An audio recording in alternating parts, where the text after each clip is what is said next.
हिवाळी अधिवेशनासाठी कॅबिनेट मंत्र्यांना बंगले वाटप करताना प्रशासनाची तारेवरची कसरत पाहायला मिळते। कारण रवी भवन परिसरामध्ये कॅबिनेट मंत्र्यांसाठी फक्त 24 बंगले उपलब्ध आहेत। नव्या कॅबिनेट मंत्र्यांना नागभवन तर ज्येष्ठ मंत्र्यांना रवी भवन इथले बंगले मिळणार आहेत आणि त्यामुळे डझनभर कॅबिनेट मंत्र्यांची व्यवस्था कुठे करायची हा सगळ्यात मोठा प्रश्न सध्या प्रशासनासमोर उभा ठाकलाय। रवी भवनामध्ये बंगले उपलब्ध नसल्याने सेवा ज्येष्ठतानुसार 12 कॅबिनेट मंत्र्यांना नागभवन इथे बंगले मिळणार आहेत।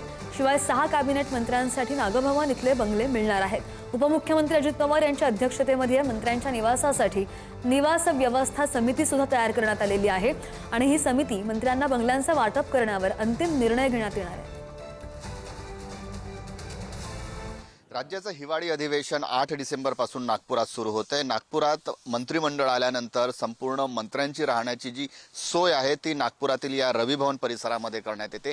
कॅबिनेट मंत्र्यांची राहण्याची व्यवस्था ही या रवी भवन मध्ये असलेल्या बंगल्यांमध्ये करण्यात येते। रवी भवन परिसरात 30 बंगले आहेत, ज्यामध्ये काही बंगले जे आहेत ते पीठासीन अधिकारी म्हणजे विधानसभेचे अध्यक्ष, विधान परिषदेचे सभापती, उपसभापती आणि दोन्ही विरोधी पक्षांचे नेते यांच्यासाठी राखीव ठेवण्यात येतात। त्यामुळे येथील बंगल्यांची जी आहे ती आता जवळपास 24 बंगले उपलब्ध आहेत। त्यामुळे जे 12 मंत्री आहेत त्यांची राहण्याची व्यवस्था जी आहे ती इतरत्र करण्यात येणार आहे आणि त्यांच्यासाठी राहण्याची सोय करण्याची तारेवरची कसरत जी आहे ती सार्वजनिक बांधकाम विभागाला करण्यात येणार आहे।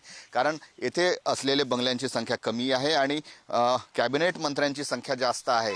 त्यामुळे आता याच्या शेजारीच असलेल्या नागभवनमध्ये देखील आता काही कॅबिनेट मंत्र्यांच्या राहण्याची सोय करावी लागणार आहे।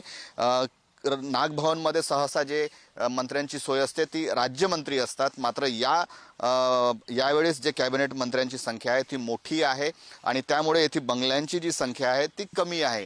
त्यामुळे या बंगल्यांचं काम जे आहे ते एकीकडे सुरू असताना नागभवनमध्ये देखील आता या मंत्र्यांच्या बंगल्यांची सोय करावी लागणार आहे आणि त्यामुळे जे आहे ज्येष्ठतेनुसार जी आहे ते मंत्र्यांना बंगले वाटप करण्यात येणार आहे। म्हणजे जे सर्वाधिक दीर्घकाळ राहणारे मंत्री असतील त्यांना ज्येष्ठतेनुसार रवी भवन देण्यात येणार आहे आणि जे कनिष्ठ मंत्री असतील, जे नवीन झालेले मंत्री असतील त्यांना नागभवनमध्ये त्या मंत्र्यांना बंगले देण्यात येणार आहे।